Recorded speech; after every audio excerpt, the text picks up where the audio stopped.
and welcome back to the 6-5 Summit.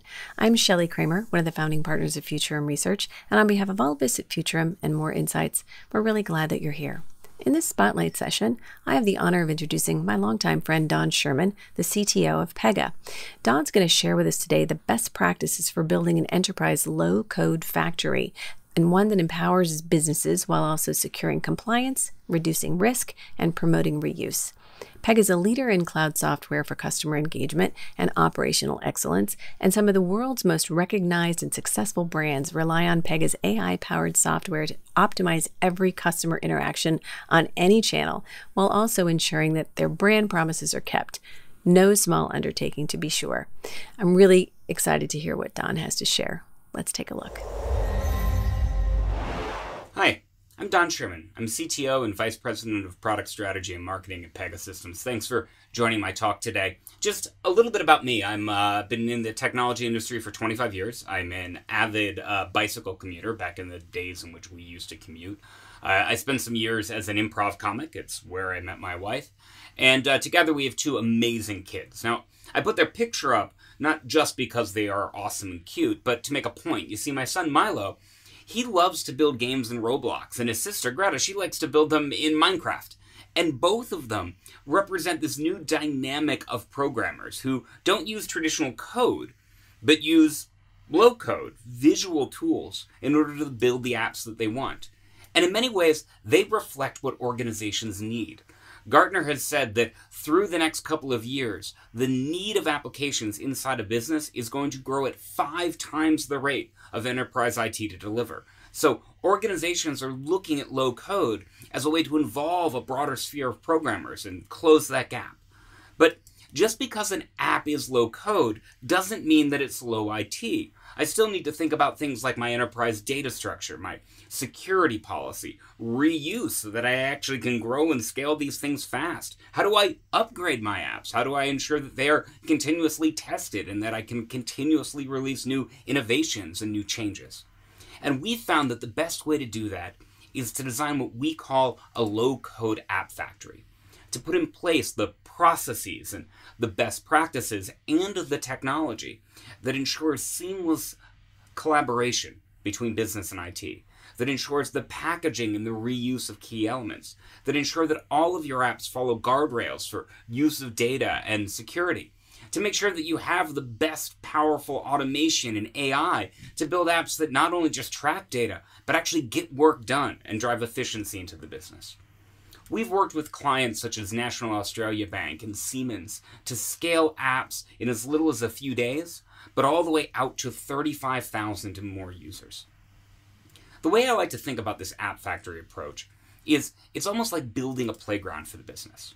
You know, when you put a playground together, one of the things that the designers of the playground need to do is ensure that all the safety features are in place to make sure that, it's made of plastic and not rusty metal, that there's a rubberized floor in case you fall, that there's a safety rail for people who climb up, that all the steps are non-slick so that people don't fall over, that there's a shade so that the kids don't get sunburned.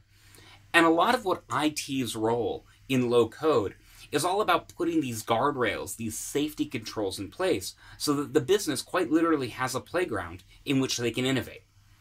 And in order to do that, you need to think about 3 things. You need to think about the people, you need to think about the processes, and you need to think about the architecture.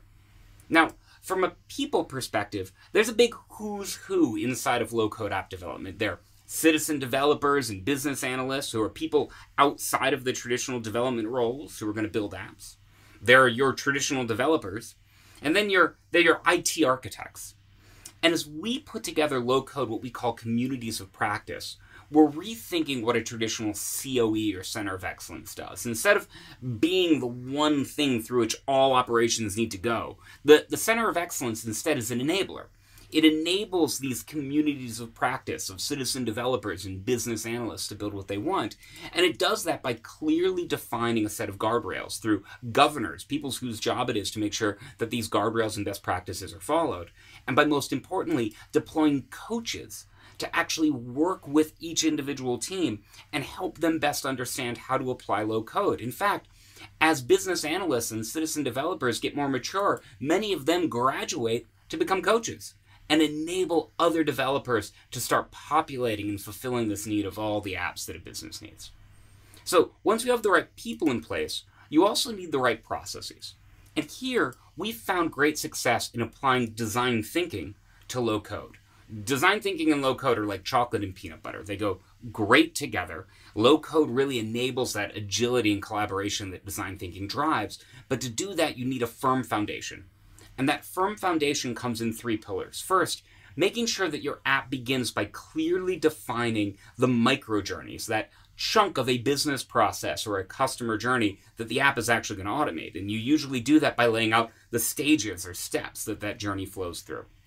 Secondly, you need to define the personas. Who are the individuals that are going to interact with this application, and what channels are they going to use to do it?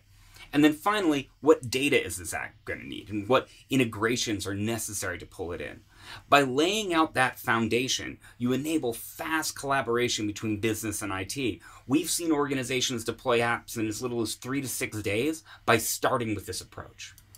And then the process to scale the factory means thinking about things like capturing reusable elements, ensuring that the data models and integrations are shared up for the business to use, making sure that you have DevOps in place from day one so that you're continuously testing and deploying and upgrading these apps, and making sure that you have coaches and collaboration spaces so that teams can participate and learn from each other. The final necessary component of this low-code app factory is the right architecture. It's really tempting to focus low-code apps either from a sort of channel in or system out way. Channel in means building a mobile app that is only mobile and embeds all of your business logic into the mobile channel. System-centric thinking is like deploying bots that operate and fix one gap in a system. Low-code is best done when instead of approaching it from the front end or the back end, you actually approach it from the center out. And you lay out your business logic, your process logic, your decisions in the center. That way, you get reusability across channels.